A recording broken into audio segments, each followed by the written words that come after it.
It's Diego from the BLT. I'm going to show you how to simplify SMC using BLT concepts. So let's dig in.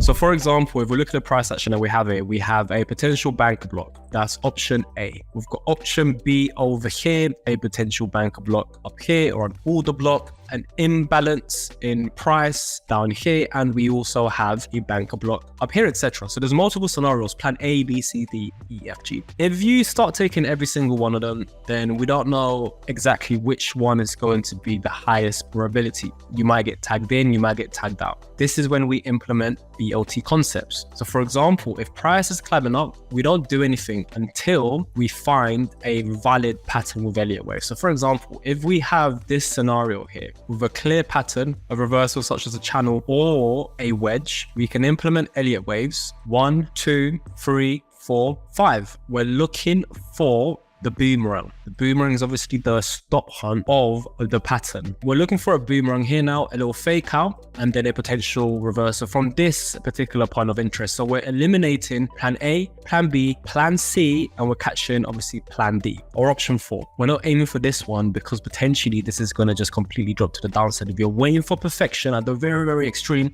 you're going to miss a lot of trades. But this is how BLT concepts is going to filter out a lot of SMC levels. Okay, so we've got an imbalance here. We've got a banker block and we've got another banker block. If we're looking at price action, are we going to take this particular banker block, this imbalance? Well, at the moment, there is no pattern. The pattern that we have here is not in confluence with anything yet. So if we were to update the pattern, this is equal highs, right? We need a clear pattern with clear price action. We've got a rejection, but liquidity has not been filled, but we can update the pattern, then look for a potential new setup such as this. We're updating the patterns in real time. I'll save that for another video. We can see 1, 2, 3, 4. We're looking for the 5th wave, and this imbalance is inside of the pattern, so we're not going to take it.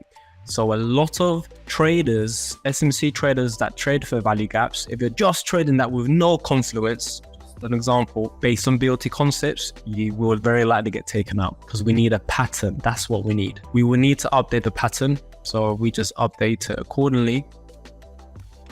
It's climbing to the upside. We're going to update the pattern. The moment it's too expanding, so I'll rather update it. There's rules for this, which we'll cover in different videos. But this is more like the BLT concept territory. Nice little boomerang of this point of interest. It's not going to go this far up to the extreme. So you'll be missing out a lot of trades. And as you can see, it reversed from there. That is what we're trading when it comes to BLT concepts. We're looking at patterns and fake outs of the patterns. Just make sure you've got Elliott waves present and you've updated it. So 1, 2, 3, 4, and obviously 5 is our point of interest. It's the banker block outside of the pattern. This is your textbook BLT concept setup.